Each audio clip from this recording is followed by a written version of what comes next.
Bus ನಮಸ್ಕಾರ. ನಮಸ್ತೆ. ಮೊದಲನೇದಾಗಿ ಹೊಸ ವರ್ಷದ ಆರ್ಥಿಕ ಶುಭಾಶಯಗಳು. ನನಗೆ ಏನು ಅನಿಸ್ಬೋದು ಅದನ್ನ ಈ ಚಾನೆಲ್ ಮೂಲಕ ಜನಗಳಿಗೆ ತಿಳಿಸೋಕ್ಕೆ ನಾನು ಇಷ್ಟಪಡ್ತೀನಿ.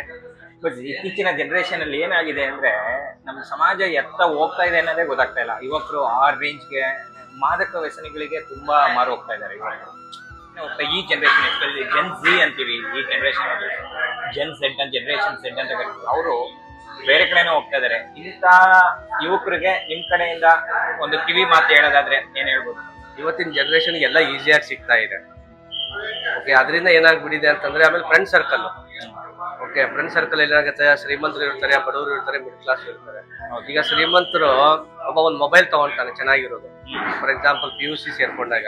ಹೌದು, ಅದೇ ತರ ಅವ್ರ ಮಕ್ಕಳು ಆಸೆ ಪಡ್ತಾರೆ ಫ್ರೆಂಡ್ಸ್. ನಾನೇನು ಹೇಳೋದು ಆ ತರ ಮಕ್ಕಳಿಗೆ, ನಿಮ್ ಮನೆ ಪರಿಸ್ಥಿತಿ ನೀವು ನೋಡಿ. ಓಕೆ, ನಿಮ್ ಮನೆ ಪರಿಸ್ಥಿತಿ ನೋಡಿ, ನಿಮ್ಮ ಅಪ್ಪ ಅಮ್ಮ ಏನ್ ಕೆಲಸ ಮಾಡ್ತಾರೆ ಆ ತಕ್ಕಂಗೆ ನೀವು ಜೀವನ ರೂಪಿಸ್ಕೊಳ್ಳಿ. ಆಮೇಲೆ ಓದೋ ಕಡೆ ಗಮನ ಕೊಡಿ. ಓದಾದ್ಮೇಲೆ ಒಳ್ಳೆ ಕೆಲಸ ಸೇರಾದ್ಮೇಲೆ ನೀವೇನಾದ್ರೂ ಮಾಡ್ಬೋದು.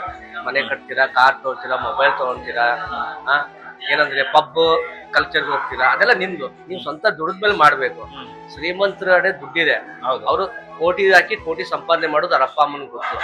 ನಮ್ಮ ಅಪ್ಪ ಅಮ್ಮ ಪೈಸಾ ಕೂಡಿಸಿ 1000 ಮಾಡ್ತಾರೆ, ಆ 1000ನ 10,000 ಮಾಡ್ತಾರೆ. ಅದನ್ನ ನಾವು ಯೋಚನೆ ಮಾಡ್ತೀವಿ.